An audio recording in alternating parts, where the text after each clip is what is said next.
I never thought betrayal could sound like crystal shattering, but the night my mother-in-law's wine glass emptied across my chest, I realized, sometimes cruelty doesn't scream, sometimes, it whispers that my name's Elara. I'm 28. I've been married to Rowan for 2 years. No kids yet. Our days are still this quiet rehearsal, lazy ramen dinners at midnight, scribbles of dreams on coffee-stained napkins. He works in IT, I stitch fabrics into life as a freelance designer. It's not glamorous, but it's ours, and then, there's Lydia. Rowan's mother. To her, I'm not a wife.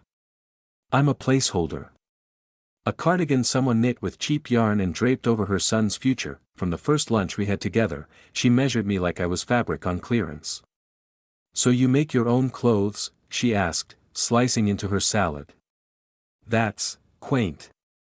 Words like quaint, earnest, simple, they weren't compliments. They were code. Code for not enough that I tried, God, I tried. Flowers on her birthday. Helping with her luncheons. Complimenting perfume that burned my nose. But she never softened. My parents are ordinary, dad an electrician, mom a retired nurse. We didn't ski in the Alps. We thrifted on Saturdays. But in Lydia's world, that meant I wasn't qualified to be her son's forever. Thank God for Rowan's grandmother, Celine. Sharp as glass, 83, still driving circles around people half her age. She's the only one who opened her arms and said, "You belong." She told me once, "You remind me of myself before this family forgot how to laugh." Then came Lydia's birthday. Her 60th. The kind of soiree that swallows a neighborhood whole, string quartets, caviar no one eats, chandeliers brighter than the sun. She texted me about the dress code. Just one word, formal. No emojis. No smiley faces. Just an order, and then, like a knife, she added, "Please try not to look, handmade." Rowan was furious. "Elara, you don't owe her a performance." I wanted to believe that. But deep down, I didn't want to humiliate him in front of her world that I had nothing that fit Lydia's definition of formal. My closet was a quilt of vintage finds, thrifted treasures, pieces stitched by my own hands. None of it screamed designer. None of it whispered, worthy. That's when Celine called. "Come to my house. Don't change. Just come." Her house, warm wood, lavender air, teacups painted with roses, was the opposite of Lydia's mausoleum of marble. She pulled open an old cedar chest like she was opening a fairy tale.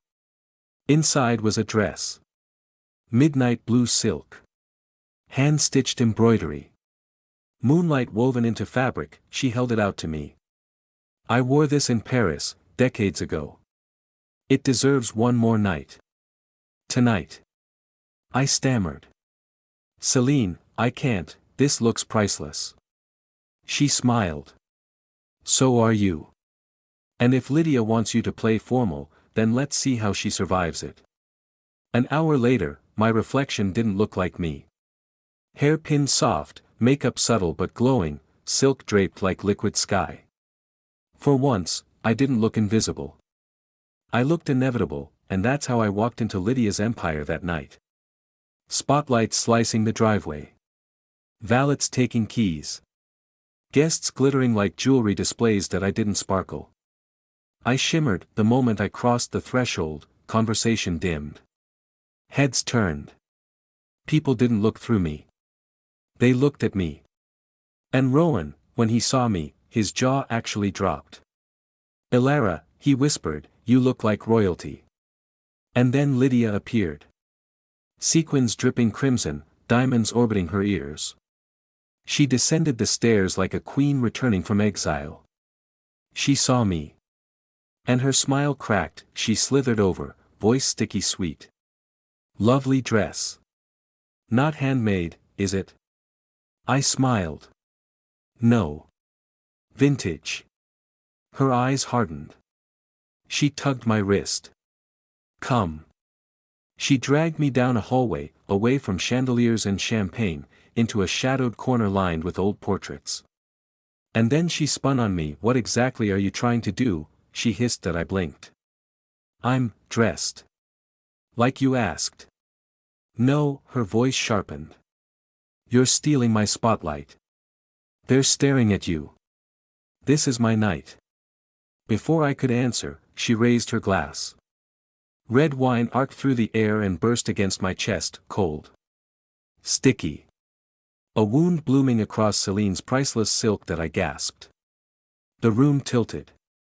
My fingers shook as they touched the stain. Lydia smirked. Oops. Maybe next time, wear something washable. And then, heels clicked.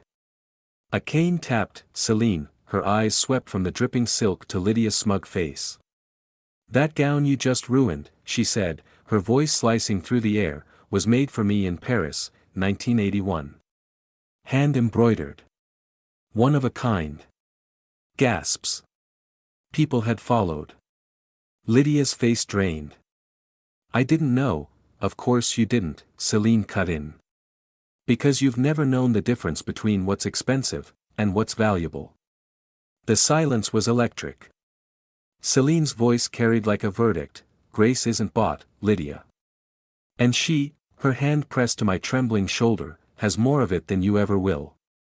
Rowan appeared, rage in his eyes. We're leaving. Lydia reached out. Wait, but he pulled away. No. Enough.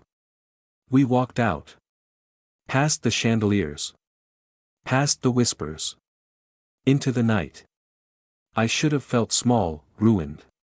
But instead, for the first time, I felt solid. Later, in Celine's kitchen, sipping tea while she blotted at the stain, she said calmly, I'm changing my will. My dresses. My heirlooms. They'll be yours. I choked. Celine, I know. You've earned them. Because you understand what they mean. And because tonight, you carried yourself with more dignity than this family has seen in decades. Months passed. Lydia never apologized. She faded into the background, replaced by silence. But one morning, a package arrived. No note. No signature. Inside was the navy gown. Perfectly cleaned. Pressed, pinned to the collar was a single card, typed in stark black letters, she didn't deserve it. You do that. I didn't need a signature, that I already knew who sent it.